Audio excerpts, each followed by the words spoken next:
मुंबई, मायानगरी, स्वप्ननगरी, कधीही न झोपणारं शहर वगैरे वगैरे, ही सगळी ओळख आपण यापूर्वी अनेकदा पाहिलेली आहे, ऐकलेली आहे. या शहराच्या अनेक गोष्टीही ऐकल्यात. पण मुंबईची आणखी एक ओळख आहे आणि ती गेल्या 3 दिवसांमध्ये वारंवार समोर आली. ही ओळख म्हणजे हादसों का शहर. 1956 साली CID सिनेमामध्ये एक गाणं होतं. त्याचे बोल होते, ऐ दिल है मुश्किल जीना यहाँ, जरा हटके जरा बचके, ये है मुंबई मेरी जान.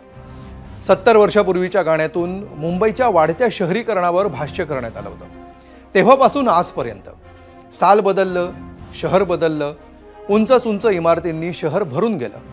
पण शहर फोफावत असताना नागरी व्यवस्थांकडे मात्र दुर्लक्ष होतंय का, हा प्रश्न गेल्या 70 वर्षांपासून कायम आहे. आजही हाच प्रश्न विचारला जातो आणि त्याला निमित्त ठरली आहे मुंबईतील साकीनाका परिसरातली घटना. नमस्कार, मी अमोल जोशी, तुम्ही पाहताय झिरो आवर. गेल्या 2 दिवसांपासून मुंबईमध्ये सर्वदूर जोरदार पाऊस पडतोय. त्यामुळे मुंबईकर चांगले सुखावले.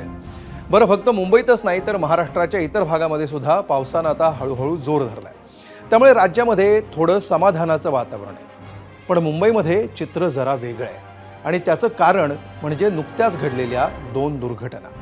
परवा मुंबईतल्या चेंबूरमध्ये एका स्कूल व्हॅनवर झाड कोसळलं.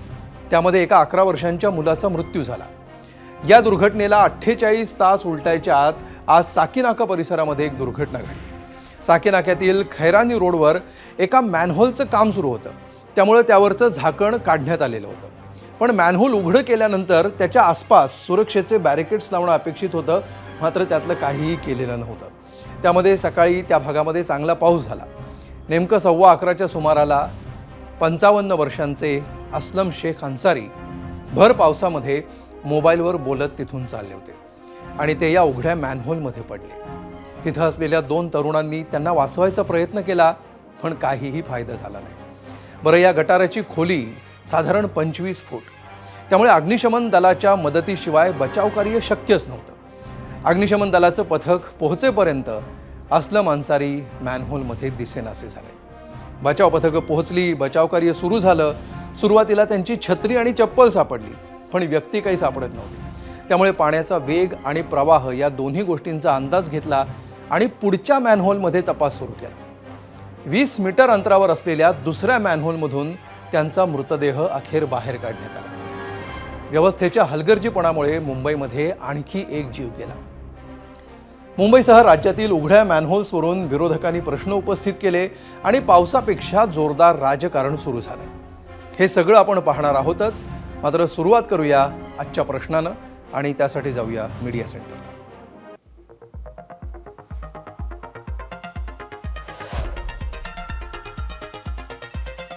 तर आजचा आपला प्रश्न बघा, पावसाळ्यामध्ये उघड्या मॅनहोल्समुळे दुर्घटना घडली तर कुणावर गुन्हे दाखल व्हायला हवेत? 3 पर्याय आहेत: स्थानिक राज्यकर्ते, संबंधित अधिकारी आणि कुणावरच नाही.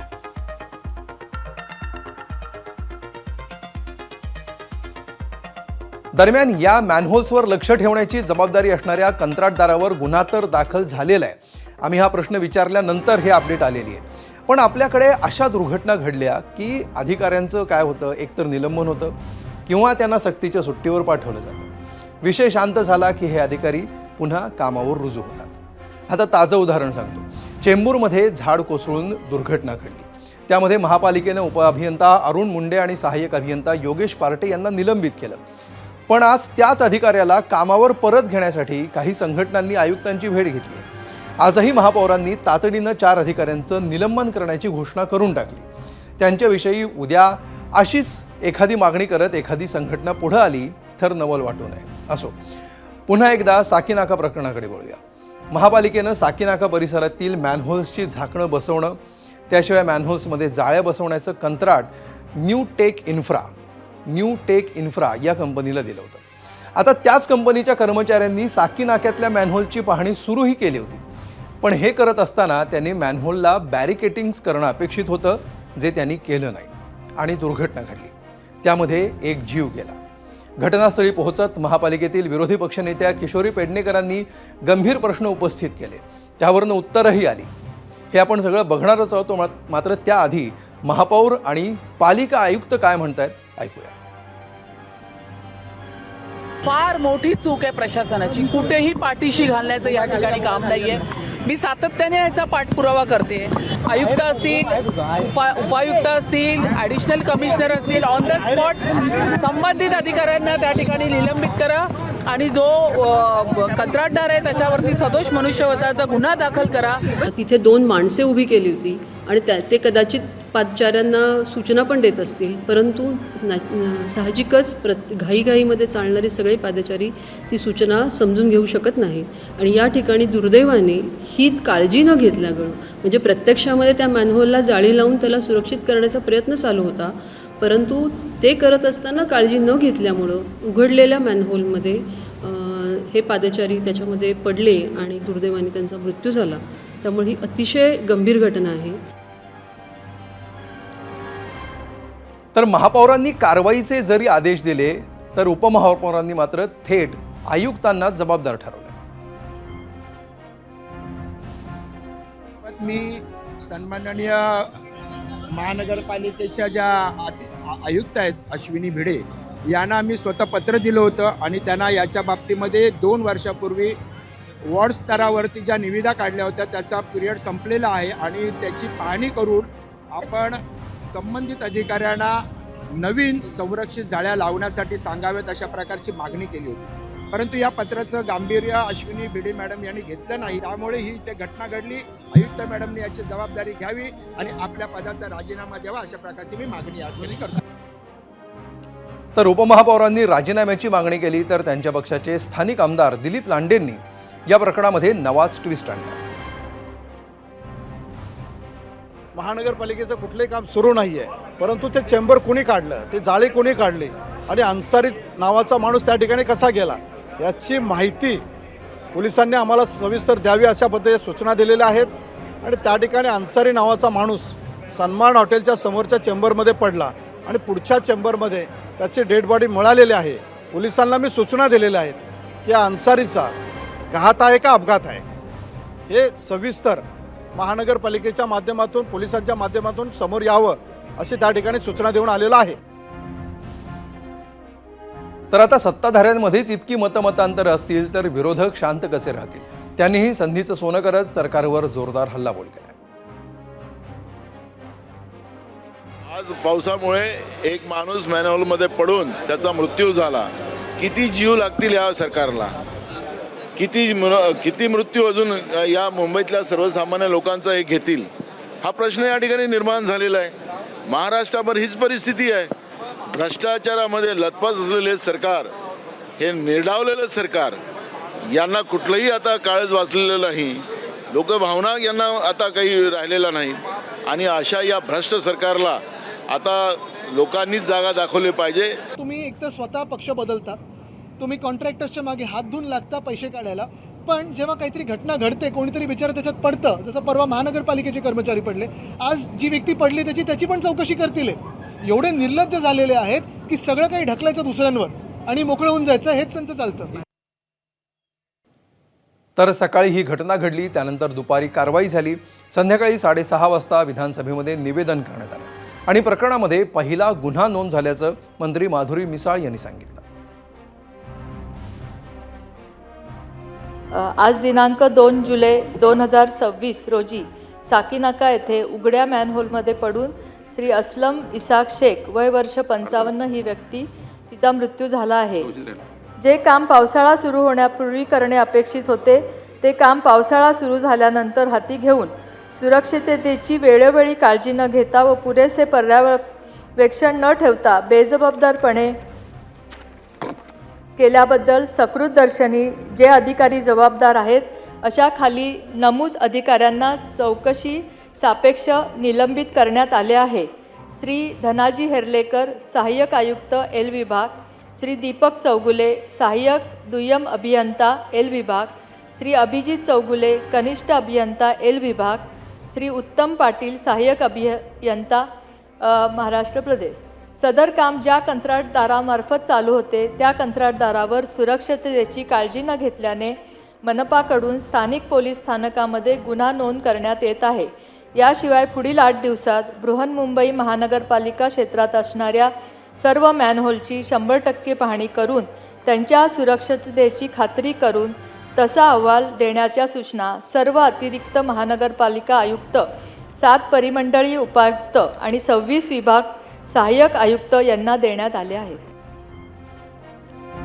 तर कारवाई होईल, गुन्हा होईल, पण आता मी जरा आकडेवारी सांगतो. ती ऐकून कदाचित तुम्हाला धक्का बसेल.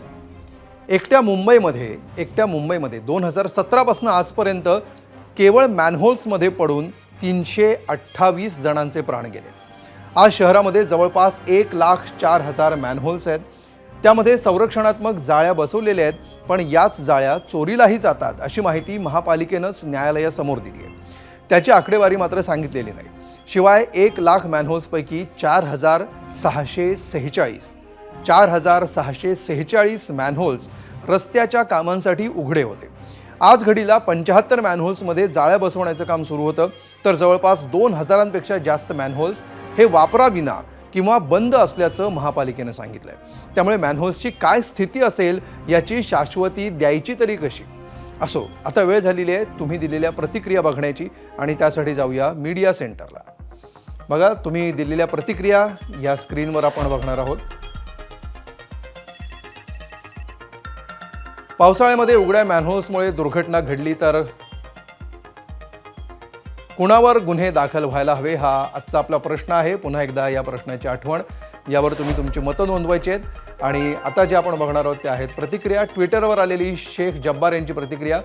पावसाळा दरवर्षी येतो, पण प्रशासन दरवर्षी झोपेतच असतं. उघडे मॅनहोल हा अपघात नव्हे तर प्रशासनानं केलेला जीवघेणा निष्काळजीपणा.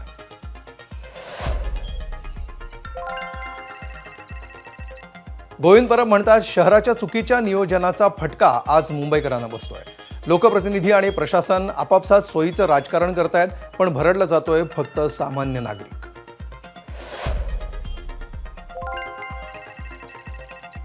विनोद मुंढे म्हणतात, उघडं मॅनहोल हा केवळ निष्काळजीपणा नाही तर नागरिकांच्या जीवाशी खेळ आहे. जबाबदार अधिकारी आणि संबंधित यंत्रणांची चौकशी करून दोषींवर कारवाई झाली पाहिजे.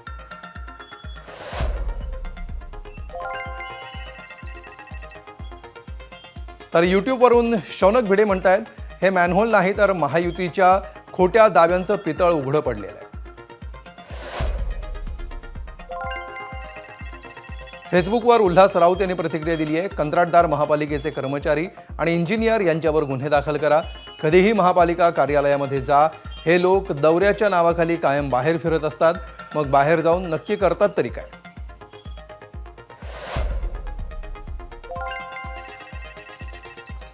तर सोपान सपकाळ फेसबुकवर असं म्हणतात, स्थानिक नगरसेवक हे जनहितार्थ प्रशासनाकडे पाठपुरावा करू शकतात, पण थेट काम करून घेणं आणि सुरक्षेची प्रत्यक्ष जबाबदारी ही संबंधित सरकारी अधिकाऱ्यांचीच असते.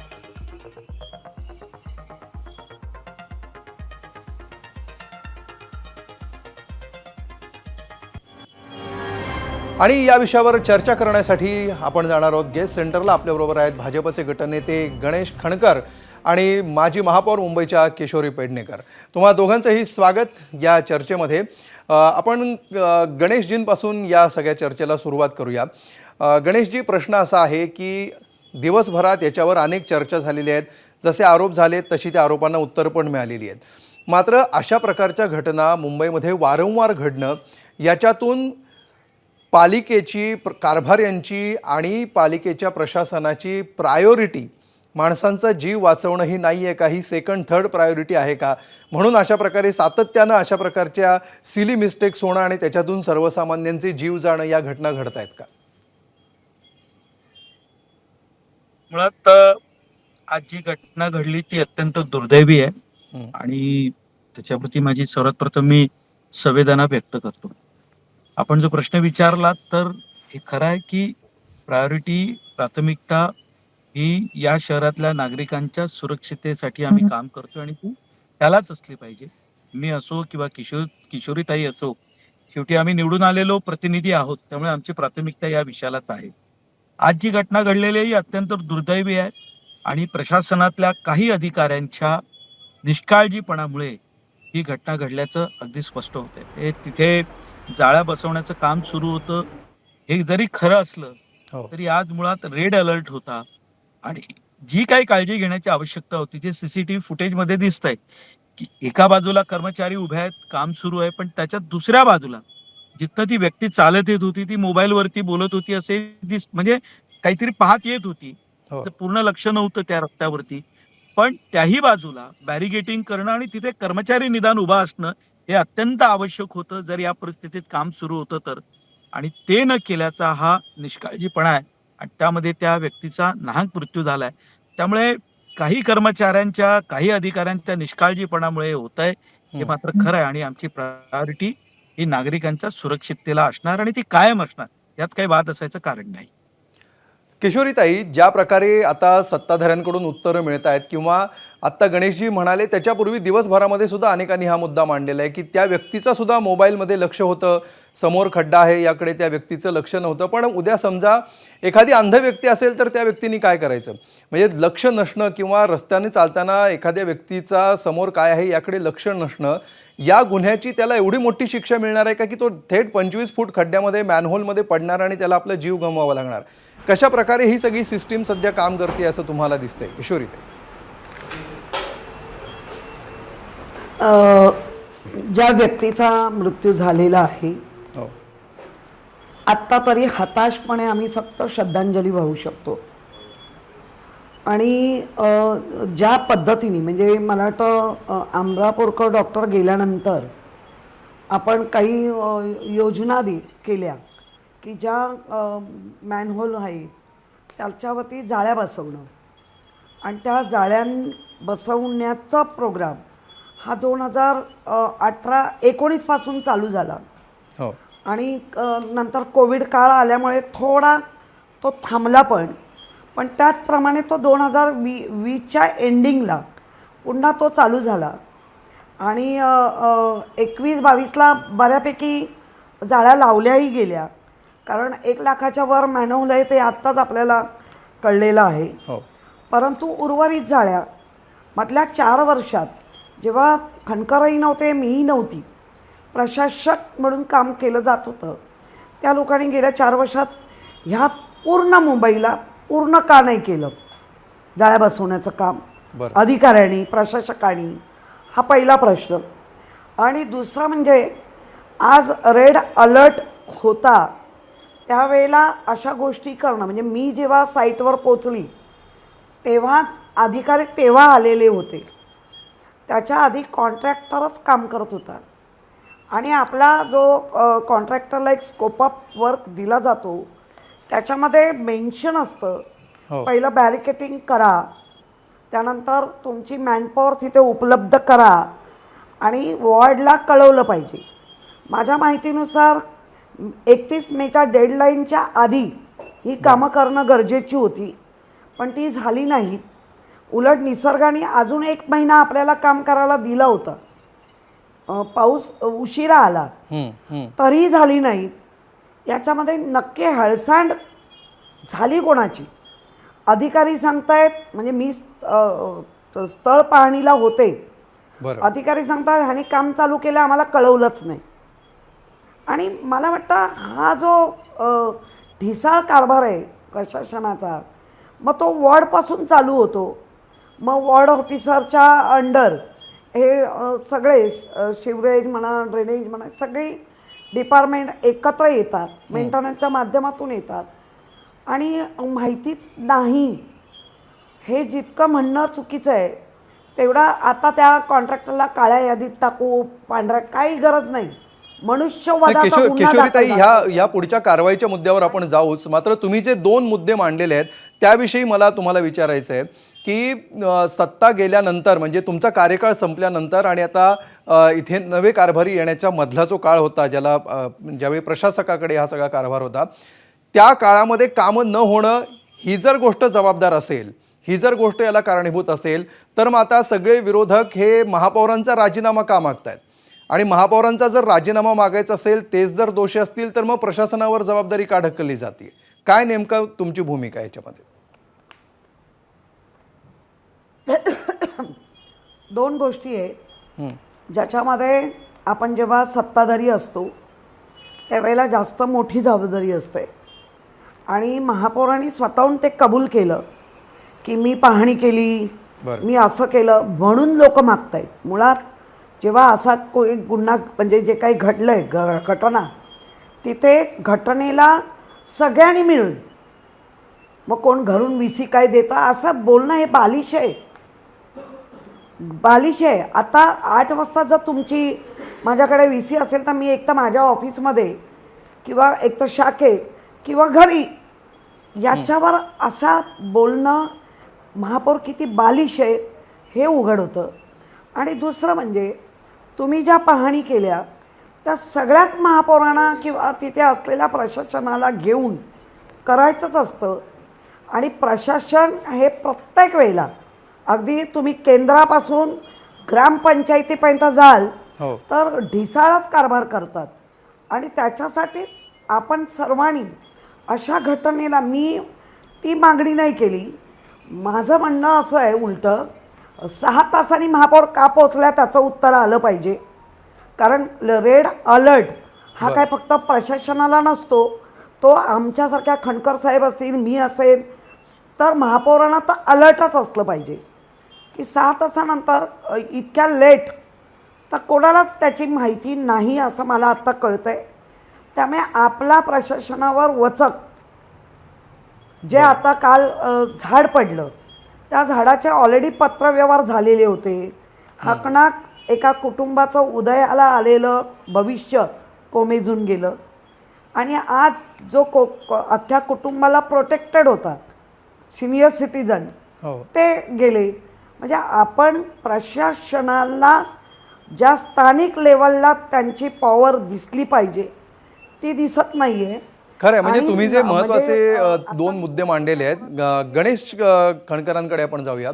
गणेशजी, किशोरीताई आणि तुम्ही दोघंही महापालिकेतले अनुभवी कारभारी आहात, तुम्हाला प्रशासनसुद्धा तुम्ही जवळून बघितलेलं आहे. मात्र आता किशोरीताई जो आरोप करतायत की ह्या सगळ्याला जो रिस्पॉन्स टाईम असायला हवा तो कमी पडतो आहे, प्रशासन कसं हाताळायचं याचा अनुभव कमी पडतो आहे, तुम्हाला असं जाणवतं आहे का? आणि तुम्हाला काय वाटतं की काय सुधारणा करायला पाहिजे जेणेकरून अशा घटना घडू नयेत? नाही, मुळातच बघा असं आहे की प्रशासन अलर्ट मोडवर नसतं असं अजिबात म्हणता येणार नाही. ज्या दिवशी पाऊस पडला पहिला 2-3 दिवसापूर्वी आम्ही सगळे पहाटेपासून या मुंबईमध्ये कुठे काय घडतं याची पूर्ण माहिती घेत होतो. महापौर रस्त्यावर होत्या, उपमहापौर स्वतः फिरत होते, मी स्वतः फिरत होतो. बघा असं आहे की एखादी घटना घडल्यानंतर त्याला जो रिस्पॉन्सचा टाइम असतो, आज मी घटना ही माझ्या लक्षात आल्यानंतर मी लगेच महापौरांशी बोललो. तोपर्यंत महापौर या त्या घटनेच्या दिशेने निघाल्या सुद्धा होत्या. हे जी माझी माहिती आहे ते मी सांगतो. मी अधिकाऱ्यांकडनं माहिती घेतली, कारण मी त्यावेळेला सभागृहामध्ये बसून माझं काम करत होतो आणि मला कळलं मी याची माहिती घेतली आणि लोकल आमच्या नगरसेवक जे तिथे आहेत, मोरे आहेत किंवा इतरांशी बोलत होतो. बघा असं आहे की मी मगाशी म्हणाल्याप्रमाणे की ही जेव्हा घटना अशी घडते ही का घडली, तर किशोरीताई म्हणाले खरं आहे की आपल्याला पाऊस उशिरा सुरू झाल्यामुळे वेळ मिळाला होता आणि त्या वेळेमध्ये हे काम पूर्ण होणं अपेक्षित होतं.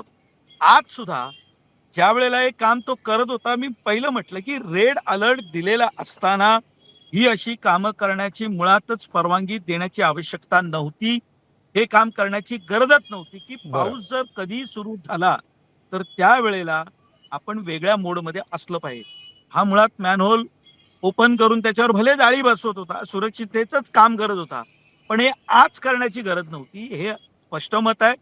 दुसरी बाब, त्या ठिकाणी बॅरिकेड्स असणं गरजेचं आहे की तो माणूस कसाही असो. आपण एक उल्लेख केला की अंध व्यक्ती, माझं स्पष्ट मत आहे, मी काही त्याचं समर्थन केलं नाही की त्याने मोबाईलवर बघत कुठे जावा, हा त्याचा प्रश्न आहे. त्या ठिकाणी बॅरिकेटिंग असलंच पाहिजे होतं आणि एका बाजूला कर्मचारी होता, तो दुसऱ्याही बाजूला हे सांगण्यासाठी आवश्यक होता की पुढे काम चालू आहे, आपण जाऊ नका. त्यामुळं हा निष्काळजीपणा आहे. ठीक आहे. गणेशची वेळेची मर्यादा लक्षात घेता मला तुम्हाला दोघांनाही अगदी थोडक्यामध्ये एका प्रश्नाचं उत्तर अपेक्षित आहे की आता रिस्पॉन्स टाईम काय होता किंवा कशा प्रकारे कुणी काय करायला हवं होतं ह्या सगळ्यावर चर्चा होत राहील.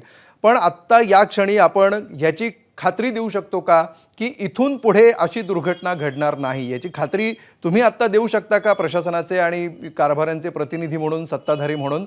याविषयी हो किंवा नाही याच्यामध्ये तुमचं उत्तर मला अपेक्षित आहे. आणि दुसरी गोष्ट, ह्याच्यावर कोणावर कारवाई झाली पाहिजे आणि काय कारवाई व्हायला हवी असं तुम्हाला वाटतं? नाही बघा, असं आहे, मुळातच अशी घटना होणे ही तर जबाबदारी आहेच की. आणि इथं खात्री देणारच आम्ही की ही चूक आहे. काल जी घटना घडली ती चूक होती, आज जी घटना घडली ती सुद्धा चूक आहे. प्रशासनामध्ये असलेला थोडीशी, त्याला आपण म्हणतो एकमेकांशी संवाद नसल्याचा जो काय परिणाम असतो तो इथे आपण बघतोय. त्यामुळे ही घटना परत होईल याचा काही संबंधच येत नाही. ठीक आहे किशोरीजी, याच प्रश्नावर तुमची प्रतिक्रिया. अजिबात अशी पुन्हा घटना घडताच कामा नये. आणि भले आम्ही आज जरी विरोधात असलो तरी कायम मुंबईकरांच्या सुरक्षतेची 227 नगरसेवकांची जबाबदारी आहे. त्यामुळे अशा घटनांचा परत मी एक उल्लेख करते, खणकर साहेबांना पण एक आठवण करून देते. मी 2-3 वेळा पत्र दिलं. पावसाळीपूर्वीची तयारी ह्याच्यासाठी आपण नेहमी स्पेशल सभागृह लावतो, ते लावलं गेलं नाही. 227 नगरसेवकांकडे सूचना येतात आणि रिक्स कुठे आहे, हाय रिक्स कुठे आहे, निश्चितपणे हा प्रत्येक नगरसेवकाला किशोरीताई माहिती असतो. हे सगळे मुद्दे आहेतच आणि त्याची आपण वेगवेगळ्या वेळी वेगवेगळ्या प्रसंगी चर्चा करत आलेलो आहोतच. मात्र अशा घटना घडू नयेत असे प्रत्येकाचंच मत आहे. मात्र अजूनही या घटना थांबलेल्या नाहीत. आज पुन्हा एकदा ही घटना घडलेली आहे आणि भविष्यात त्या घडू नयेत यासाठी खरोखरच काही पावलं उचलली जातात का, यावर ABP माझाचं लक्ष असणार आहे. तूर्त या चर्चेत सहभागी झाल्याबद्दल गणेश खणकरजी आणि किशोरी पेडणेकरजी तुम्हा दोघांचेही धन्यवाद. आणि यानंतर आपण जाऊया पोल सेंटरला आणि बघूया आजच्या प्रश्नावर नेमका काय कौल दिलाय. हा प्रश्न होता, पावसाळ्यामध्ये उघड्या मॅनहोल्समध्ये दुर्घटना घडली तर कोणावर गुन्हे दाखल व्हायला हवेत? 43,000 जणांनी आपलं मत नोंदवलंय. स्थानिक नगरसेवकांवर व्हायला हवं असं 55% लोक म्हणत आहेत. संबंधित अधिकाऱ्यांवर व्हायला हवं असं 37% लोक म्हणत आहेत. तर कोणावरही नाही असं 8% लोक म्हणत आहेत. म्हणजे नगरसेवकांवर सध्या लोकांची जास्त लक्ष आहे. नगरसेवकांना लोक जास्त जबाबदार धरत आहेत, हे यातून समोर येत आहे. पाऊस पडला तर तो आनंद देणारा असतो, अति पडला तर प्रसंगी त्रासदायक ठरतो आणि तो कसा हे आपण सुरुवातीला बघितलं. पण हा पाऊस पडला नाही तर शेतकऱ्यांना रडवणारा ठरतो. यंदा राज्यातली शेती एल निनोच्या सावटाखालीच आहे. त्याचा प्रत्यय राज्यातल्या बहुतांश भागामध्ये येतोय, तो खोळंबलेल्या पेरण्यांच्या रूपामध्ये. 0 आवरच्या या दुसऱ्या सत्रामध्ये आपलं स्वागत आहे. आणि मंडळी, तुम्हाला माहिती आहे की 2 दिवसांपासून मुंबई महानगरासह कोकणामध्ये चांगला पाऊस पडतोय. त्यामुळे कोकणातल्या अनेक मार्गांवर पाणी देखील साचलं. कालपर्यंत हा पाऊस कोकणाबाहेर फार नव्हता, तो आज पहाटेपासून सुरू झाला. विदर्भातली काही धरणं भरू लागली आहेत. मराठवाड्यामध्ये काही ठिकाणी दमदार पाऊस पडलाय, तर तिकडे उत्तर महाराष्ट्रामध्ये प्रामुख्यानं जळगाव जिल्ह्यामध्ये दमदार पाऊस पडलाय. पश्चिम महाराष्ट्रात देखील काही प्रमाणामध्ये पाऊस सुरू झालाय. सगळीकडे थोड्याफार प्रमाणामध्ये सुरू झालेला हा पाऊस राज्यातल्या शेतकऱ्यांना आनंद देणारा ठरू शकतो. पण जरा थांबा, संपूर्ण राज्याकडे बघितलं तर शेतीच्या दृष्टीनं अजून तरी समाधानकारक असा पाऊस पडलेला नाही. तो काही निवडक ठिकाणी पडतोय. त्याचवेळी पेरण्यांच्या टक्केवारीकडे बघितलं की हे चित्र अधिक स्पष्ट होतं. पेरण्यांची आकडेवारी आणि शेतीची स्थिती, राज्यातील एकूणच पीक पाण्याचा आढावा आपण 0 आवरच्या या सत्रामध्ये आज घेणार आहोत. त्याआधी पेरण्यांसंदर्भात राज्याचे कृषी मंत्री काय म्हणाले आपण ऐकूया. निश्चित प्रकारे या राज्यातील माझा शेतकरी या पावसाकडे खूप मोठ्या आशेनं पाहतोय, बघतोय आणि पाऊस येईल अशी अपेक्षा करतोय. निश्चित प्रकारे आम्ही पण तीच अपेक्षा करतोय की लवकरात लवकर या राज्यामध्ये पाऊस पडू द्या. आणि या माध्यमातून माझ्या शेतकरी बांधवांना एक मी आवाहन करतो, ज्या ठिकाणी जमिनीमध्ये ओलावा तयार ज्याच्याकडे आहे त्यांनी पेरणी केली तर त्यांना पेरणी करायला हरकत नाही. पण अजून ज्या ठिकाणी अजून जमिनीमध्ये ओल नाहीये अशा अजूनही त्या बाबतीमध्ये शेतकऱ्यांनी थोडं थांबून पेरणी करावी, पावसाचा अंदाज बघून पेरणी करावी. तर मंडळी, स्वतः कृषी मंत्री सांगतायत की जमिनीचा ओलावा बघूनच पेरण्या करा. आधीच राज्यामध्ये यंदा पावसाळा विलंबानं सुरू झाला आहे, त्यामुळे पेरण्या खोळंबलेल्या आहेत. या स्थितीमध्ये कृषी मंत्र्यांचा हा सल्ला काहीसा चिंताजनक आहे आणि कृषी आयुक्तालयाकडून आलेली आकडेवारी देखील ही चिंता अधिक स्पष्ट करते. पेरण्यांची राज्यभरातली आकडेवारी बघूया ग्राफिक्सच्या माध्यमातून. त्यासाठी जाऊया मीडिया सेंटरला. बघा 1 जुलैपर्यंत पूर्ण झालेल्या पेरण्या आहेत 28,39,363 हेक्टर. राज्यातल्या पेरण्यांची स्थिती किती बिकट आहे आपण बघतोय. गेल्या वर्षी काय चित्र होतं? 88,80,628 हेक्टरपर्यंत आजच्या तारखेपर्यंत गेल्या वर्षी पेरण्या झाल्या होत्या. सध्या झालेल्या पेरण्यांची टक्केवारी आहे केवळ 20%. तर गेल्या वर्षी याच तारखेला 62% पेरण्या झाल्या होत्या. तर गेल्या वर्षीच्या तुलनेमध्ये राज्यात यंदा पेरण्यांची तूट मोठी आहे. विलंबानं आणि त्यातही कमी स्वरूपामध्ये पडत असलेल्या पावसामुळे ही स्थिती आहे. पेरण्यांची ही स्थिती विभाग निहाय आपण बघूया ग्राफिक्सच्या माध्यमातून आणि त्यासाठी पुन्हा जाऊया मीडिया सेंटरला.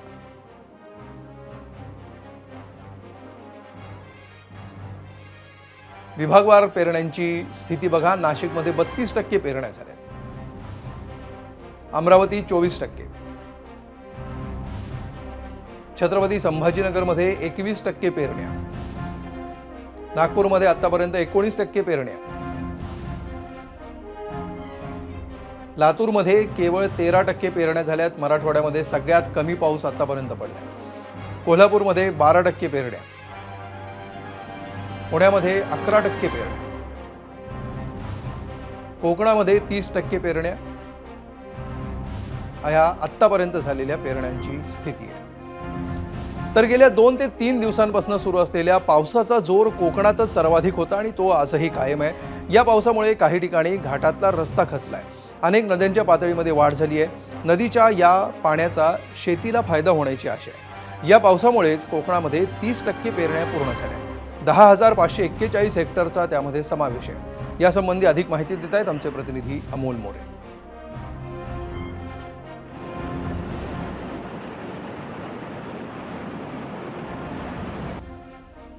मागच्या 2 दिवसांपासून रायगड, रत्नागिरी आणि सिंधुदुर्ग जिल्ह्यामध्ये चांगला आणि समाधानकारक पाऊस झालेला आहे. आणि एका अर्थानं जर बघायला गेलं तर या पावसाचा जनजीवनावरती फारसा मोठा किंवा जनजीवन विस्कळीत झालं आहे असा कोणताही परिणाम झाला आहे असं म्हणता येणार नाही आहे.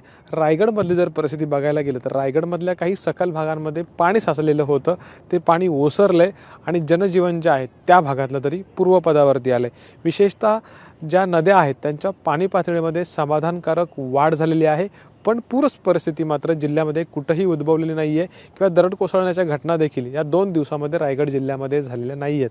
विशेषतः समाधानाची बाब एकच म्हणावी लागेल, सध्याच्या पावसामुळं जे पाणवठे आहेत, जी धरणं आहेत त्यांच्या पाणी पातळीमध्ये मात्र समाधानकारक वाढ होते आणि शेतीची कामं जी खोळंबलेली होती तिला वेग आला आहे किंवा शेतकरी ती कामं आता उरकण्यामध्ये जे बिघडलेलं शेतीचं वेळापत्रक होतं ते सावरण्यामध्ये सध्याच्या घडीला आपल्याला मग्न दिसतोय. अगदी 5 तारखेपर्यंत ह्या कोकणामध्ये मुसळधार पाऊस असेल असा इशारा देण्यात आलेला आहे. आणि त्या पार्श्वभूमीवरती रायगड, रत्नागिरी, सिंधुदुर्ग जिल्ह्यातल्या जिल्हा प्रशासनानं नागरिकांना काही मार्गदर्शक सूचना देखील जाहीर केलेल्या आहेत. कॅमेरामॅन महबूब शेखसह अमोल मोरे, एबीपी माझा, रत्नागिरी. तर सध्या सुरू असलेल्या पावसानं आज पहाटे सह्याद्री ओलांडला. कोकण ओलांडून हा पाऊस पश्चिम महाराष्ट्रात पोहोचला. यामुळे कालपर्यंत बऱ्यापैकी कोरडा असलेला पश्चिम महाराष्ट्र आज काहीसा ओला झाला. पण या पावसाचा जोर फार नाही, त्यामुळे पश्चिम महाराष्ट्रामध्ये अनेक ठिकाणी पेरण्या खोळंबल्यात. एकूण 2.25 लाख हेक्टरवरच पेरण्या झालेल्या आहेत. पश्चिम महाराष्ट्रातील पावसाचा आढावा घेतला आमचे प्रतिनिधी विजय केसरकर यांनी. राज्यात पश्चिम महाराष्ट्र हा सर्वाधिक पर्जन्यमानाचा पट्टा म्हणून ओळखला जातो. मात्र यावेळी अद्याप दमदार पावसाची सुरुवात झालेली आपल्याला पाहायला मिळत नाही. सांगली असेल, पुणे असेल, पिंपरी चिंचवड असेल या शहरांमध्ये देखील अद्याप पाणी टंचाईच्या झळा बसायला सुरुवात झाली आणि तिथं देखील पाणी कपात अद्याप ही सुरू आहे.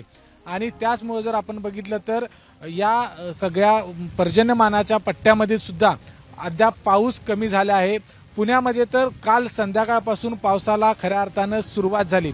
त्यामुळं कुठंतरी पेरण्या आहेत त्या देखील खोळंबलेल्या आपल्याला पाहायला मिळत आहेत. सांगलीमध्ये देखील पाणी टंचाई आहे, त्या ठिकाणी देखील पाणी कपात केलेली आहे. पिंपरी चिंचवड शहर असेल किंवा पुणे शहर असेल यामध्ये देखील पाणी टंचाई आहे, ती देखील या ठिकाणी भासते आणि त्यामुळं पाणी कपात आहे ती अजूनही सुरू आहे. खरं तर हे पात्र बघितलं तर आजच्या दिवशी म्हणजे गेल्या वर्षी जर बघितलं तर आजच्या दिवशी हे पात्र पूर्णपणे भरलेलं असतं. हे जे पूल आहे हे पूल पूर्णपणे पाण्याखाली गेलेलं असतं. नदीचं पात्र आहे ते आपल्याला दिसत नाही, नदी पात्राबाहेर गेलेली दिसत असते. यावेळी मात्र चित्र काहीसं वेगळं आहे ते पाहायला मिळतं. त्यामुळे दमदार पाऊस कोसळून सांगली असेल किंवा पिंपरी चिंचवड असेल, पुणे असेल, इथली पाणी कपात आहे ती लवकरात लवकर बंद व्हावी. त्याचबरोबर शेतीसाठी मुबलक पाणी या ठिकाणी उपलब्ध व्हावं आणि म्हणूनच बळीराजा असेल, नागरिक असेल, आभाळाकडे डोळे लावलेले आहेत आणि एक दमदार पाऊस सुरू व्हावा अशी अपेक्षा आहे. कॅमेरामन अविनाश पाटीलसह विजय केसरकर, एबीपी माझा, कोल्हापूर. तर महाराष्ट्रासह संपूर्ण देशाला तूर डाळ पुरवणारा राज्यातला भाग म्हणजे विदर्भ. यासाठी तुरीच्या पेरण्यांचा काळ हाच असतो. यासाठी आवश्यक असलेला पाऊस विदर्भामध्ये आज अनेक ठिकाणी पडला, त्यामुळे बळीराजा सुखावलाय. पण पेरण्यांची तूट विदर्भामध्ये देखील आहे. 11,30,574 हेक्टरवर सरासरी 22% पेरण्या झाल्या. विदर्भातील या स्थितीचा आढावा घेतलाय आमचे प्रतिनिधी तुषार कोहळे यांनी.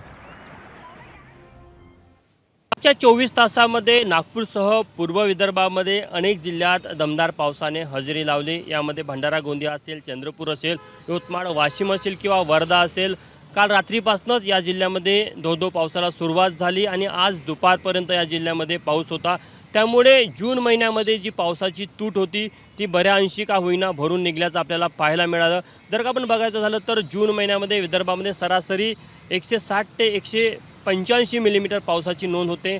मात्र यावेळेस जवळपास 90 मिलीमीटर सरासरी पाऊस कोसळला. त्यामुळे जवळपास 39% पावसाची तूट ही जून महिन्यामध्येच आपल्याला विदर्भामध्ये पाहायला मिळाली. मात्र जुलैच्या पहिल्या 2 दिवसामध्येच दमदार पाऊस विशेष करून पूर्व विदर्भामध्ये पाहायला मिळाला. त्यामुळे जुलै महिन्यामध्ये सरासरी जो 300 ते 350 मिलीमीटर पाऊस होतो त्यापेक्षा जास्त पाऊस होईल आणि जून महिन्याची जी तूट आहे ती भरून काढली जाईल असा अंदाज नागपूर वेधशाळेने व्यक्त केलेला आहे. आज साधारण दुपारनंतर जरी पावसाने उसंत घेतली असली तरी पुढच्या 24 तासामध्ये या जिल्ह्यामध्ये दमदार किंवा अतिदमदार पाऊस किंवा मुसळधार पाऊस कोसळण्याची शक्यता नागपूर वेधशाळेनं वर्तवलेली आहे. कॅमेरामॅन मिथुन आदमनेसह तुषार कोहळे, एबीपी माझा, नागपूर. आणि आता वळूया उत्तर महाराष्ट्राकडे. उत्तर महाराष्ट्रामध्ये मोठ्या प्रतीक्षेनंतर जळगाव जिल्ह्यामध्ये काही ठिकाणी आज पाऊस पडला. उत्तर महाराष्ट्रामध्ये आत्तापर्यंत 32% पेरण्या पूर्ण झाल्यात. 66,255 हेक्टरचा त्यात समावेश आहे. उत्तर महाराष्ट्रातील या स्थितीचा आढावा घेतलाय एबीपी माझाचे प्रतिनिधी शुभम बोडखे यांनी. अल निओच्या संकटामुळे उत्तर महाराष्ट्रातल्या 5ही जिल्ह्यांमध्ये दमदार पावसाची प्रतीक्षा ही कायम असल्याचं पाहायला मिळतंय. जळगाव जिल्हा वगळता अनेक या 4ही जिल्ह्यांमध्ये जर बघितलं शहरी आणि ग्रामीण भागामध्ये पाऊस जो आहे तो फारसा त्या ठिकाणी पडलेला नाही. जवळपास 70 ते 130 मिलीमीटर इतकंच पावसाची नोंद ही खरं तर उत्तर महाराष्ट्रातल्या 5ही जिल्ह्यांमध्ये नोंदवलेली आहे. त्यामुळे शेतकऱ्यांच्या पेरण्या रखडलेल्या आहेत. नागरिकांच्या पिण्याचा पाण्याचा प्रश्न तो देखील त्या ठिकाणी दिवसागणित वाढताना पाहायला मिळतोय. प्रशासनासमोरच्या अडचणी देखील वाढताना दिसत आहेत. त्यामुळे एकूणच जर बघितलं तर नाशिकमधल्या जवळपास सर्व जे 26 छोटे मोठे धरणं आहेत त्या धरणांमधला पाणीसाठा हा सरासरी 20% येऊन ठेपलेला आहे. खरं तर ही गंभीर खरं तर परिस्थिती नाशिकमध्ये पाहायला मिळते. अहिल्यानगरमध्ये देखील तशीच परिस्थिती आहे. नाशिकमधल्या अनेक त्या ठिकाणी भागांमध्ये जी पाण्याची त्या ठिकाणी व्यवस्था आहे ती प्रशासनाकडनं करण्यासाठी 4 दिवसांचा आड त्या ठिकाणी पाणी पुरवठा केला जातोय.